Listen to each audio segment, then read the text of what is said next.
So, Mr. Callihan, maybe the biggest match of your career, if not one of the biggest. Biggest. I don't know why I can't speak today. At Slammiversary coming up soon. Is this your first meeting with Kenny Omega? It is my first meeting with Kenny Omega. People keep saying, oh, it's one of the biggest matches of your career. Yes, it is, but this is also one of the biggest matches of Kenny Omega's career. Like, he has had 5-star, 6-star, 7-star matches all over the world, but he's never been in the ring with the Death Machine. Like, this match is going to be nothing he has ever faced before. And I'm telling you right now, win or lose, Kenny Omega ain't walking the same after Slammiversary. Fair assessment. And got to remember, I am talking to a former Impact World Champion. Would becoming World Champion again change your life in any way? Or has it been there, done that, and it ain't about the title? It's not always about the championships. Do I want to be Impact Wrestling World Champion again? Yes. Do I want to prove once again that the Impact Wrestling World Championship is one of the most prestigious championships in all of wrestling? Yes. But at the end of the day, I am not a complacent person. Being champion is not good enough. It's always one goal, on to the next, on to the next, on to the next. There's no time for the Death Machine to just sit around and sulk in what he's done, because it's always about, what am I going to do next? When I was doing some of my copious research for speaking yet again with a wonderful human being that is a possible future champion, they referred to you as Impact's resident sociopath. How do you feel about that? You can call me whatever you want to call me. I don't care. Lions do not concern themselves with the opinion of sheep. It's like, whatever these people want to say on Twitter, I don't care. If you hate me, let your hate wash down upon me. I don't give a damn about people's opinions, because at the end of the day, I know I am the most versatile and one of the best professional wrestlers walking this planet today. And there's no one that's ever going to take that from me. There's no one that's going to ever tell me any differently.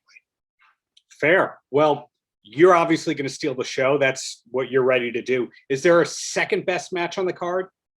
Dude, the whole show's stacked. When you look at the show, it's not about just, oh, what's the second best?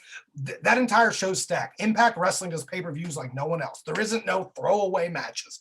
There ain't no popcorn matches. There ain't no, oh, like, that's just a filler match. Every match at Slammiversary has a reason. Every match at Slammiversary is going to have its time to shine. And that's what's great about Impact Wrestling. Every time a pay-per-view comes around, we have one of the best pay-per-views of the year. And this year's Slammiversary, I'm calling it right now, going to be pay-per-view of the year, any company. Are you ready to be complimented, or is that you don't even need compliments at this point? I don't need your adulations. Like, if you want to give it to me, sure, but I don't give a damn either way. Okay. 16 years into your in-ring career, do I have that correct?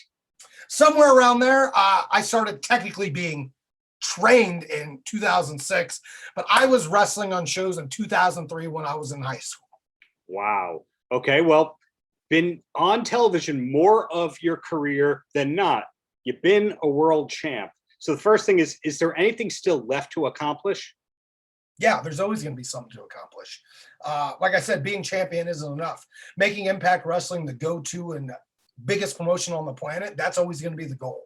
Because some people may see Impact Wrestling as, oh, this or that. I look at Impact Wrestling as one of the greatest companies on this planet today, because I love Impact Wrestling. When everyone else was out like, oh, I want a main event, I want a main event WrestleMania. I always wanted to main event Slammiversary. This is going to be the second time I've done that. I loved Impact Wrestling and TNA Wrestling since the beginning. I always thought it was the go-to promotion. In the past 3 years, we've showed once again why Impact Wrestling is here to stay and one of the greatest promotions on this planet today. Well, people listen to long-form interviews with you will quickly pick up on the fact that you've believed in yourself, at least as far as I know, the past few years. Did you always have that great self-esteem back to when you were wrestling in high school? 100%, you had to. Like, even if I was the worst in the ring, I'd still think I was the greatest. And I think that's something that a lot of younger talent lack right now. It's always about, oh, well, what did they say about me on Twitter? Or what did they say about me on YouTube? I don't give a damn what you say about me, because I know how good I am. I know that what I do is captivating, and I'll continue to do just that. I don't need anyone's adulations online. I don't give a damn how many stars I get in a star rating. What I care about is beating people's ass in the ring and getting paid for it. You've also helped put Ohio on the map for years now. Did you always know that you were a lifer for the state of Ohio? I love Ohio. Like, We got seasons. We got the best. I'm a big roller coaster and theme park enthusiast. We have two of the best theme parks on the planet. We're the roller coaster capital of the world. I like the people. I have lived in Jersey. I've lived overseas. I've lived in Florida. And there's always one common denominator. I want to come back to Ohio. Like I just bought a brand new house in Ohio. I love Ohio. There's something about people in Ohio that's better than anywhere else in the country. As a big music guy, besides loving wrestling, I know that some of the greatest bands of all time are from Ohio. Devo. Hey, the Rock and Roll Hall of Fame. Case closed. Case closed. Well, Nine Inch Nails, Devo, and all that. We've had multiple television shows based in Ohio. We have a great leniency of sports teams, even though the Bengals have never won a Super Bowl. I still love them. We have a great basketball team. We have an awesome hockey team. We have the best. Ohio don't get the credit it deserves. Ohio's pretty badass, dude. Well, I know from your history, you were in show choir as a young man, and you're a Misfits fan. So there is some music appreciation going on in your life. I'm curious if you have ever crossed paths with one of my favorite bands ever, and that is Dayton, Ohio's Guided by Voices. I have not. I don't even know what that band is. Really? Have you not heard that name before? I have not. I have a real eclectic taste in music. I don't like just one style. I like a little bit of this, a little bit of that. Like one day I might be listening to Snoop Dogg. The other day I might be listening to Sawyer Brown country music. Like you don't know what I'm going to listen to. It all depends on my mood. And that's the great thing about music. Anything I'm feeling, I could find a musical genre that fits that what I'm feeling emotional on that day. Being a Misfits fan, have you ever crossed paths with Jerry Only? I have not, but I randomly became really good friends with one of their managers that has hooked me up with a bunch of dope Misfits merchandise throughout the years. Would that be Mr. Cafiero? It is. Okay.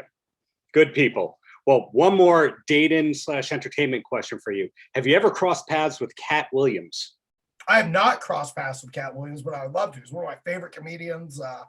I randomly saw Dave Chappelle at a gym one time, but Yellow Springs is right down the road from where I live. Like Dave Chappelle, if you're randomly watching this interview, let's be friends. Let's hang out. I feel like he'd like the Death Machine.